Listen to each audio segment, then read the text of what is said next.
be here.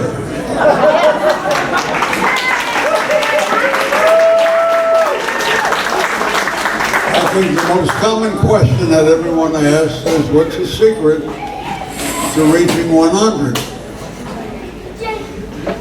It's not an easy question to answer, but in my case, I attribute my longevity to having a great family, particularly my 4 daughters. Hi, Granddad. Believe me, sometimes they run my life. And I think they saved my life. I've been very fortunate. Grew up in Canton in a row house with no refrigerator. We just had a nice box. We didn't have, of course, in those days you didn't have TV, didn't have computers, didn't have air conditioning. But we had marble steps. And my sister, who was 4 years younger, had the responsibility of cleaning those steps every week. A week ago? And I'm very pleased, and frankly, I was surprised that my sister's family is well represented here today. My nephews and my niece and my grandniece came from the West Coast. Part of this occasion, and I really appreciate it. And I've been very fortunate through my life, particularly with music. I started out with music because my mother, who was German, my father, who was Spanish, insisted that my sister and I take piano lessons. And we had a woman that came to the house and gave us lessons, and I was very bored, didn't appreciate it, didn't like it. I'm really tired. But then, when I was in the 6th grade of St. Bridget's School in Canton, a representative from a music store, Con Music Store, came to the school to encourage the parents to allow the school to start a band, in which they did. And I signed up to join the band. I wanted to play trumpet, but my father said it takes too much energy to play a trumpet, try something else, so I picked the saxophone. And I started taking saxophone lessons privately after that, and then formed my own little group called the Four Aces. And we played different functions around the neighborhood. And then one day I got a call that they needed a piano player at Hausner's Restaurant on Eastern Avenue. Those of you who are familiar with that may remember Hausner's Restaurant. It was a German restaurant, well known for its food, and they had a Ratskeller in the basement, and they had live music.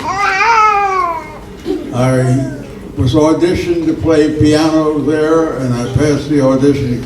Went down to the local musicians union and joined the union, and played during the next 3 months at Hausner's Restaurant. After that, I started to play saxophone with Bob Craig's orchestra. We used to play the old moonlight cruises in the harbor, and the boat would go to Betterton on Sundays. We would play on the way down to Betterton. So I really got involved with music. And then along came World War II. And I had been in the ROTC at Johns Hopkins University, but I couldn't pass the eye test because I was nearsighted. And someone said, well, if you're in the service, it's easier to get into OCS than it is from the outside. So I decided to enlist in the Army. I went down, And I had taken all kinds of eye tests before, so I knew what you had to read. That's very funny. Came to me for the eye test. The person giving the test said, well, it's glad to see someone enlisting instead of being drafted. How many lines can you read without your glasses? So I didn't have to read them, so I just said 3. And then with my glasses, I passed, and I was in the Army. And I wound up in the 83rd Infantry Division at Camp Atterbury, Indiana.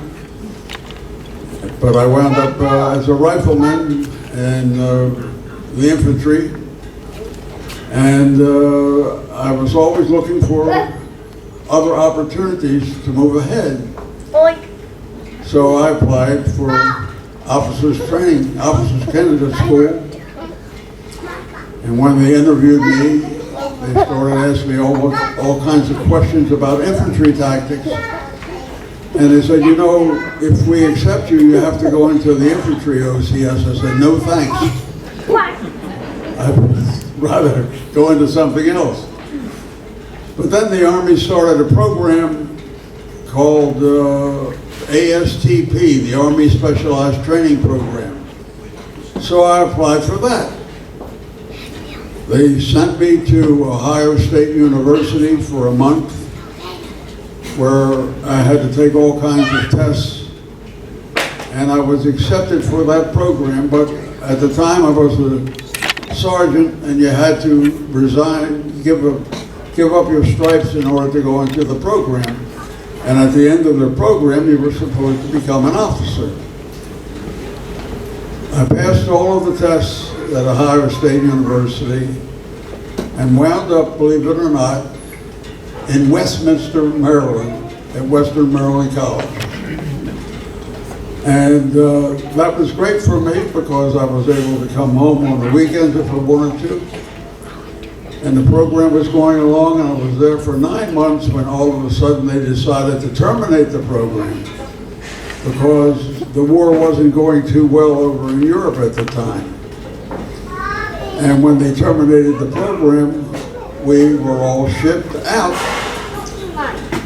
So I decided, well, maybe I'll try to get into the band in Maryland.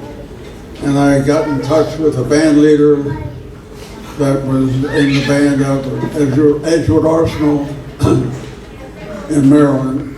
And he said, well, we'd love to have you, but you have to be limited service. We can't accept you if you're combat ready. So I said, it's no problem, I'll get my eyes examined. So they sent me down to the 3rd Service Command, which was in the old post office building in Baltimore, to get my eyes examined. When I took the examination, the doctor says, you know what your eyes are? I said, no. He said, without glasses, one is 2,800 and the other is 21,000. You shouldn't be in the Army, or you should be limited service. He says, but unfortunately, I can't do anything for you because you're being transferred now. So sure enough, he said, but I'll give you a slip. When you get to your next base, you give them that slip, and they'll either discharge you or put you on limited service. Put that in my pocket. We all got shipped out. Where did we wind up? Camp Claiborne, Louisiana, in the 84th Infantry Division. And there I was, a rifleman, again, in the 84th Division. And then we were getting ready to go overseas, and I'm still waiting for that eye exam to come up. Well, the eye exam came up before we got shipped overseas. And when they examined my eyes, they said 2,100 without glasses. I said, wait a minute. And I pulled out the slip. And he said, buddy, we got orders from the commanding officer. Nobody's eyes are worse than 2,100. And that was it. And off we went overseas. So I had extra glasses everywhere. I had gas mask glasses, I had glasses in my pack, I had glasses in my duffel bag, because without the glasses, I couldn't really see that well. But it all worked out until one day, and I'll never forget the date, because it's also the date of my youngest daughter, and that was April the 14th, and it was the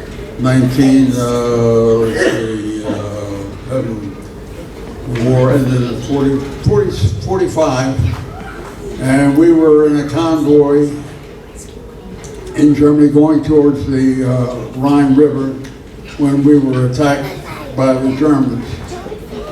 And I was wounded in both legs with machine gun bullets from a German armored car, and was captured by the Germans.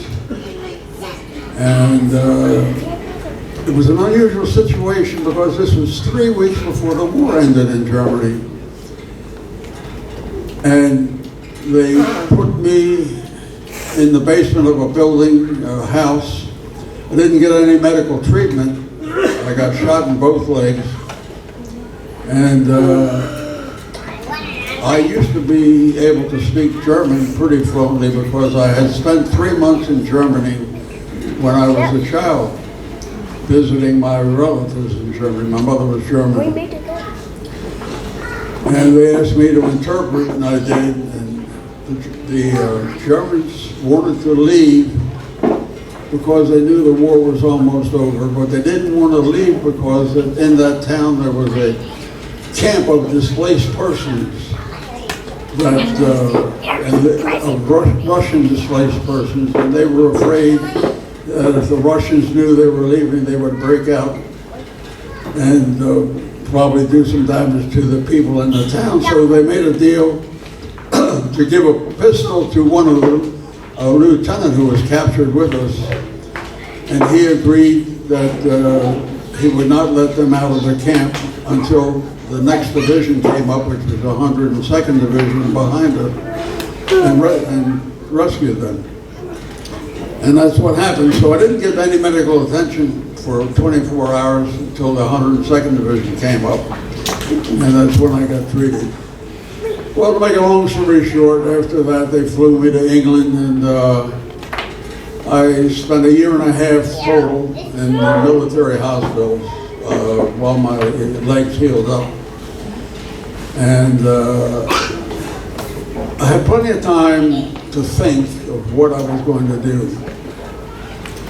And it was a choice of staying in music and doing nothing but music, or doing something else.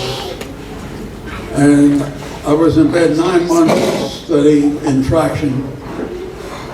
And that's when I decided, when I got out, I was going to go to law school. And that's what I did after I got discharged from the Army. I went to law school.